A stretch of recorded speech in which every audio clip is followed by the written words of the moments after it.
सबकी ज़िंदगी हो चुकी है, मात्र मात्र बटन चालू है, सो चल रही है चल रही है चल रही है, कट रही है कट रही है।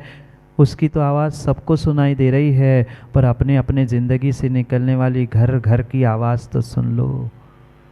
वो जीवन भी, वो जिंदगी भी, वो मकान भी कहीं ना कहीं चिल्ला चिल्ला के उस पुराने पंखे जैसा कह रहा है कि घर घर घर की खोज करो, घर की खोज करो। मात्र 4 दीवाली एक छत, इतना ही घर की संकल्पना नहीं है, घर कुछ हटके था। कहाँ गई वो आत्मीयता, कहाँ गई वो आत्मीयता? आज के माता पिता चाहते तो संतानों से बहुत कुछ बहुत कुछ बहुत कुछ है, पर हमने संतानों को कितना समय दिया, कितना आचरण सिखाया, कितना व्यवहार सिखाया, क्या क्या सिखाया, इसके बारे में कभी सोचा? हर माता पिता यही चाहते हैं, मेरी संतान सबसे पहले उठकर मेरे चरण छुए। पर मैं उन माता पिताओं से पूछना चाहता हूँ, क्या आप अपने कभी सास ससुर, अपने माता पिता के उस बुजुर्ग अवस्था में उठ के पैर छुए? हम अपने बुजुर्गों की तो कदर कभी नहीं कर पा रहे हैं, पर छोटों से चाहते हैं कि छोटे हमेशा हमारी कदर करें, हमारा सम्मान करें। आप अगर अपना सम्मान चाहते हो, आप अगर अपना सम्मान चाहते हो, तो ध्यान रखना आज के माता पिताओं, पहले पहले पहले आप अपने बुजुर्गों का सम्मान करना तो सीखो। हम अपने बुजुर्गों का सम्मान करने के लिए कतराते हैं, 50 बार विचार करते हैं कि कैसे जाऊं, कहाँ जाऊं। आजकल के दंपतियों को तो सास ससुर माता पिता को घर में रखना भी आउट ऑफ फैशन लगता है। हकीकत यही है, हकीकत यही है। अपने माता पिता जिनके घर में हैं, आजकल बेटी घर में आने से पहले यही पूछती है ना, आजकल की बेटी घर में आने से पहले यही पूछती है, मम्मी पापा तो घर में नहीं रहेंगे? अलग से फ्लैट करके रहने वाले हो तो मैं करने तैयार हूँ। और पागल आज का बेटा तुरंत हाँ कह देता है। वो यही कहती है बेटी कि मैं जैसे माँ बाप को छोड़ के आ रही हूँ। आप ही लोग बोल रहे हो, तुम्हें भी छोड़ना पड़ेगा। और वो छोड़ भी देता है, छोड़ भी देता है। ये हमारी संस्कृति माँ बाप को, सास ससुर को छोड़ने की नहीं थी। कहाँ गई वो कल्पनाएं, कहाँ गए वो घर घरौंदा के खेल, कहाँ गए वो घर खुला खेलना? उन दिनों की याद करते हुए सोचो, समझो, विचार करो। ये मात्र खेल खिलौने का खेल नहीं था, ये वास्तव में जिंदगी सिखाने का खेल था। आज क्यों नहीं समझ पा रहे हैं घर क्या होता है, क्यों नहीं समझ पा रहे परिवार क्या होता है? क्योंकि सबका सबका सबका सबका खेल मात्र मोबाइल में सीमित होकर रह गया है। सबका खेल मोबाइल में सीमित होकर रह गया है। कितने युवा, गिने चुने ही युवा और गिने चुने ही आने वाली पीढ़ी वह मैदान में जाकर खेल रही है। सभी मिलकर खेल खिलौने में खेलने का प्रयास करते हैं। भले ही 2-4 दिन के लिए भाई बहन भी मिलते हैं, वो भी खेलते हैं, चलो मिलकर मोबाइल में लूडो खेलते हैं। हाँ, 4 भी बैठे तो ऑनलाइन लूडो चलता है, उसमें जीत हार चलती है। ऐसा ही है ना, हकीकत यही है, हकीकत यही है। उन युवाओं को, आने वाली पीढ़ियों को दोष देने से काम होने वाला नहीं है। बिगाड़ने वाले कोई है? बिगाड़ने वाले अगर कोई है, बोलो ना, कौन है? कोई दूसरा नहीं है, कोई दूसरा नहीं है। माता पिता, दादा दादी और बुजुर्ग ही है। क्योंकि पंडित जी, ताली कभी एक हाथ से नहीं बजती, ताली कभी एक हाथ से नहीं बजती, ताली कभी एक हाथ से नहीं बजती है। वो प्रेम, वो वात्सल्य, वो दुलार, वो आत्मीयता कहाँ चली गई? सब कुछ सब कुछ सब कुछ मात्र शायद कुछ दिनों बाद ये सब कुछ बातें तो म्यूजियम में और ग्रंथों में ही देखने के लिए मिलेगी, ऐसा लग रहा है। न धर्मात्मा का धर्मात्मा के प्रति वात्सल्य बचा है, न घर में परिवारजनों का परस्पर में एक दूसरे के प्रति वात्सल्य बचा है। शादी ब्याह भी मात्र व्यवहार लेने देने के काम के बचे हैं। बोलो ना, शादी ब्याह भी मात्र व्यवहार लिखने के लिए, लिफाफा दे के आओ, ज़्यादा अच्छा लगे तो एक आध भोजन करके आओ, नहीं है तो ये लिफाफा रखा, सुबह के फ्लाइट से आए और शाम को वापिस पहुंच गए। कभी त्योहार जैसे 2-2, 4-4, 8-8, 10-10 दिन के ये कार्यक्रम घरों में होते थे, पर क्या करें महाराज जी, समय बदल गया है, समय बदल गया है, समय बदल गया है। पहले ज़माने में कह दूँ माताओं, बुरी तो नहीं लगेगी? कह दूँ? बुरी लग जाए, इसलिए तो कह रहा हूँ थोड़ा सा सुधार हो जाए। वास्तव में जो आज बिखर रहे हैं परिवार, वे घर बन जाए, घर की घर दूर हो जाए। पहले ज़माना था घर की माताएं बहनें मिलकर भोजन बनाती थी और बाहर की महिलाएं आकर नाच गाना करती थी। और आज बोलो ना, आज की बाहर की महिलाएं आके भोजन बनाती है और घर की महिलाएं महीनों भर से महिला संगीत का प्रैक्टिस करती रहती है। कैसी विडंबना है।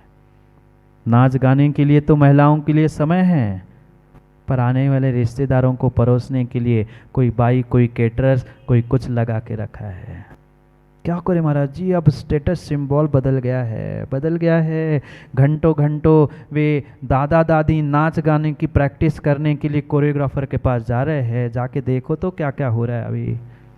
अरे अभी आपके होंगे, घर में आएंगे बहू बेटे, फिर समझ में आएगा अभी क्या क्या होने वाला है और क्या क्या हो रहा है। जाके देखो बड़े बड़े शहरों में क्या हो रहा है। और जो हो रहा है वही छोटे गांवों में भी होने के लिए समय लगने वाला नहीं है। नहीं हुआ क्या ऐसा?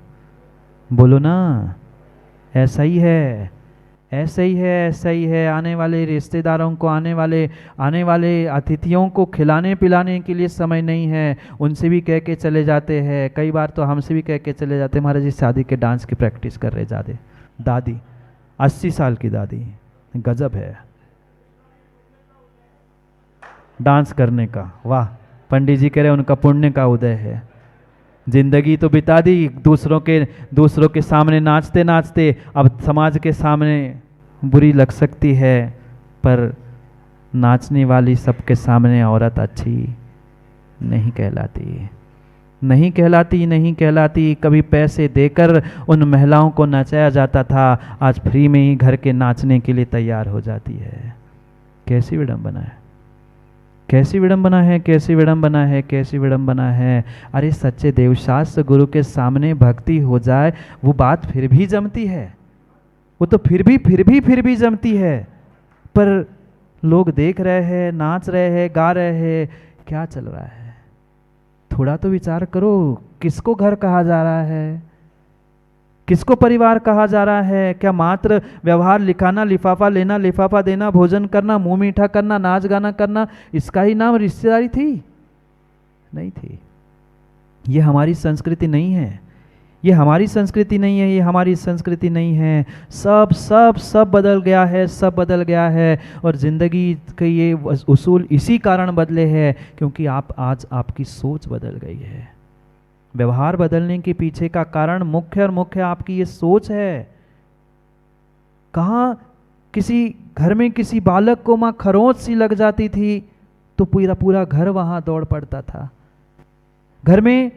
घर में किसी की तबीयत खराब हो जाती थी, पूरा घर वहां उसकी सेवा के लिए पहुंच जाता था। आज पिता भी बीमार पड़ा है, बरसों से नर्स लगा के रख दी है, कोई डॉक्टर सुबह शाम आकर दवाई उसको पिला के चला जाता है, पर संतानों को घर में समय नहीं है। न बहू को, न बेटी को, न बेटे को। आजकल के बेटे बहू भी तो यही कहते हैं कि 15 दिन पिताजी बड़े भैया के यहाँ और 15 दिन। हाँ, हकीकत है अशोक जी, हकीकत है। एक स्थान की सत्य घटना में कई स्थानों पर सुना चुका हूँ और जब सुनाता हूँ ना तो मार हृदय फूट कर रोता है। कैसी विडंबना है। एक माँ ने 2-2, 4-4 संतानों को जन्म दिया, 9-9 महीने गर्भ में पाला, कैसे पाल पोस कर बड़ा किया। उस माँ से आंचल से तो पूछ लेता बेटा। पर बेटा जब बड़ा हो जाता है, भूल जाता है माँ ने किए उपकारों को, और माँ से ही पूछने लग जाता है तुमने क्या दिया? वो तो मेरा पुण्य था, मैंने पढ़ाई की, मैंने पैसा कमा लिया, मैंने सब कुछ कर लिया, आपने क्या किया? बेटों और बेटियों कान खोलकर सुन लेना, माँ से पिता से ऊंची आवाज़ में बोलने से पहले, ऊंची आवाज़ में बोलने से पहले अपने अपने गिरे में झांक कर देख लेना। अगर माता पिता नहीं होते तो शायद तुम्हारा जन्म भी नहीं होता। पर उस माता से ही पूछता है, उस पिता से ही पूछता है, क्या करे क्या करे। आज माता पिता भी अपने कर्तव्यों से विमुख हो चुके हैं और उसका ही प्रतिफल है कि संतान भी अपने कर्तव्यों से विमुख होते जा रहा है। गलती किसी एक की नहीं है, गलती किसी एक की नहीं है, गलती दोनों तरफ से बराबर चल रही है। और जितनी जितनी जितनी गलतियां दोहराते जाओगे, विश्वास मानना उतनी दूरियां, उतने फासले आज बढ़ते जाने वाले हैं। क्यों कहना पड़ रहा है जनरेशन गैप, जनरेशन गैप? वह पिता यही कहता है, बेटा नहीं मानता है। बेटा महाराज के पास आता है, कहते हैं महाराज जी पिताजी से मैं परेशान हूं, आप लोगों से कोई मिले ना मिले, हकीकत है, हकीकत है। दुनिया के लिए रिश्ते नाते तो निभा रहे हो, माँ सही सही बताना, सही सही बताना, सही सही बताना। दुनिया को दिखाने के लिए तो घर परिवार के सब रिश्ते नाते निभाए तो जा रहे हैं, पर वो मात्र और मात्र दिखाने के लिए निभाए जा रहे हैं। क्या आत्मीयता बची? नहीं बची। पतिदेव आते हैं, पत्नी की शिकायत कर जाते हैं, पत्नी आती है, पति की शिकायत कर जाती है, बेटे आते हैं, माँ बाप के बारे में कह जाते हैं, माँ बाप कहते हैं बेटा नहीं मानता है, बेटा कहता है हमारे माता पिता तो लड़ते ही रहते हैं। हाँ, मैं झूठ नहीं कह रहा हूँ, गुरु के पास तो हर कोई आके अपनी बात कहता है ना। और एक दूसरे को मत देखना कोई दूध का धुला, कोई नहीं बैठा, बिल्कुल नहीं। चाहे छोटा हो, चाहे बड़ा हो, चाहे 55 का हो, 80 का हो, सबके घर में कहानी माँ घर घर की देखी होगी ना, कहानी घर घर की, घर घर की कहानी, यही घर घर की है, यही घर घर की कहानी है। एक दिन सामायिक में बैठे थे, प्रतिदिन एक माँ आती थी, आहार दान करती थी और अपना काम करके घर निकल जाती थी। एक दिन हमारा सामायिक का समय हो गया, कमरे से वो उठे ही ना। ने कहा जाओ माँ, सामायिक का समय हो गया है, भोजन पानी नहीं करना, रोज तो चले जाते। लगभग 1 महीना होने को था उस नगर में। सो हमने कहा भाई बहुत समय हो गया माँ, जाओ, समय हो गया, भोजन नहीं करना। जैसे मैंने भोजन का नाम लिया, माँ रोने लग गई। मैंने कहा आज ना अष्टमी, ना चतुर्दशी, ना उपवास, रोने जैसी क्या बात है? मैंने तो मुझे भी डर लगा भैया, क्या मैंने ऐसा कह दिया रोने जैसी बात? मैंने तो भोजन की कह दी।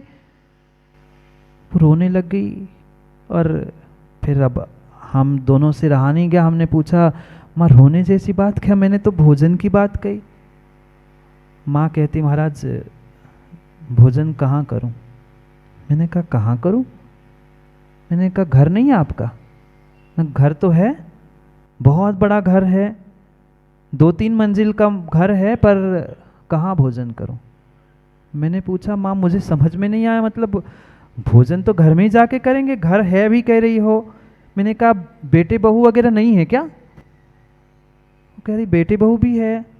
मैंने कहा जब है तो जाओ और करो भोजन। कह रहे महाराज जी बड़ा प्रश्न ये है, बड़ा प्रश्न ये है कि किसके घर में जाके भोजन करूं? मैंने कहा किसके घर में, मतलब आपके घर में? वे कह रहे महाराज हमारा घर अब तो बेटों का घर हुआ, बेटे में को बहू आ गई, अब मेरा घर कहाँ? पतिदेव थे वे शांत हो गए, अब तो घर बेटों का बचा, बहुओं का बचा। मैंने कहा बेटे के घर में जाके कर लेना। महाराज जी यही तो समस्या है, यही तो समस्या, यही तो समस्या है, कौन से बेटे के यहाँ जाकर भोजन करूं? मैंने कहा किसी भी घर बेटे के यहाँ घर जाके भोजन कर लेना, ऐसी कौन सी बात है? महाराज जी क्या करें, महाराज जी क्या कहे, बेटों और बहू ने आज माँ को बांट दिया है। मैंने कहा कैसे बांटा? बेटे और बहू को बांट दिया? बेटे और बहू ने माँ को बांट दिया? हाँ महाराज जी। 15 दिन बड़े बेटे के यहाँ और 15 दिन छोटे बेटे के यहाँ भोजन होता है। आज 31वां का महीना है, आज मेरा उपवास है। बड़ी बहू के यहाँ जाती हूँ तो कहती है कि छोटी का नंबर है, छोटी के यहाँ जाती हूँ तो बड़ी का नंबर है, इसलिए आज शाम तक मैं मंदिर में ही बैठकर भगवान की आराधना करूँगी। ये तो स्थिति है आज घरों की, ये तो स्थिति है आज घरों की, ये तो स्थिति है आज घरों की। किसी की जिम्मेदारी का, किसी के कर्तव्यों का कोई एहसास ही नहीं बचा है, कोई एहसास नहीं बचा है। क्यों क्यों उलझी जा रही है जिंदगी, क्यों ये दूरियां बढ़ रही है? क्योंकि दोनों तरफ से गलतियां हो रही है, और ना आज की संतान गलतियों को स्वीकार करना चाहता है, ना आज के माता पिता बुजुर्ग अपनी गलतियों को स्वीकार करना चाहते हैं। कभी बचपन में आपने उन्हें आत्मीयता दी? जब उन्हें किसी की ज़रूरत थी, तो क्या आपने उनकी ज़रूरतों को पूर्ण करने का प्रयास किया? नहीं किया। हमेशा माता पिताओं का यही काम बनता रहा कि संतान को डांटो, फटकारो, गाली दो और सबके सामने दलील कर लो। ऐसा ही होता है। तुम्हें क्या अकल है? इतने बड़े गधा हो गए, समझ में नहीं आता? 25, 50, 40 वर्ष के हो गए, कुछ नहीं कमाते। हो गया काम। अरे गलती ही की थी ना, प्रेम से समझा भी तो सकते थे, पर वही डांट फटकार कर सबके सामने तुमने उसकी इंसल्ट कर दी। वो भी आपको यही कहेगा, ज्ञानियों मेरा व्यवहार भूल तो नहीं गए? मेरा व्यवहार आपके व्यवहार पर निर्भर करता है।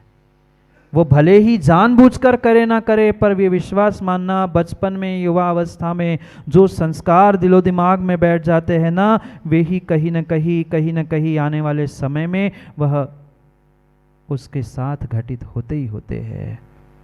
बच्चों को सिखाने की आवश्यकता नहीं होती। तुम जैसा दिखाओगे ना, आने वाली संतान, आने वाला समय वही तुम्हारे साथ वो करके दिखाएगा। कहीं न कहीं गलती माता पिताओं आपकी भी तो है, स्वीकार क्यों नहीं करते हैं? हमेशा घर के माता पिता आके यही कहते हैं, आज का बेटा बिगड़ गया, आज के युवा बिगड़ गए, ये नहीं मानता, वो नहीं मानता। मैं उनसे ही पूछता हूँ, आप कितना मानते हो गुरु की? आप जब 25 साल के थे, आपने अपने पिता की कितनी कदर की? आपने अपने पिता का कितना सम्मान किया? आप कभी अपने माता पिता के चरण छूते थे? आपने कभी अपने माता पिता का सम्मान किया? फिर आप क्यों उम्मीद रखते हो सामने वाले से? ये सत्य है जीवन का। आपका व्यवहार जैसा होगा, वैसा ही सामने वाले का व्यवहार प्रतिबिंब की तरह झलकेगा और पक्का झलकेगा। हम दूसरों के साथ अच्छा करना सीखे ना, और मैं तो कहता हूँ दूसरों के साथ अच्छा करो ना करो माँ, कम से कम अपने घर परिवार के सदस्यों के साथ ही अच्छा बर्ताव करो। पर नहीं कर पाते। एक तरफ से पिताओं की तानाशाही चलती है कि हमने कहा ना, चलो उठो, बेचारा सहमा के सा रह जाता है और वही कर बैठता है।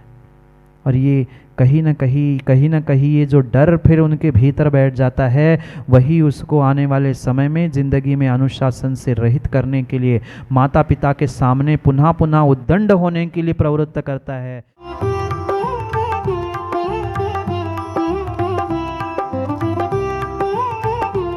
कभी आपने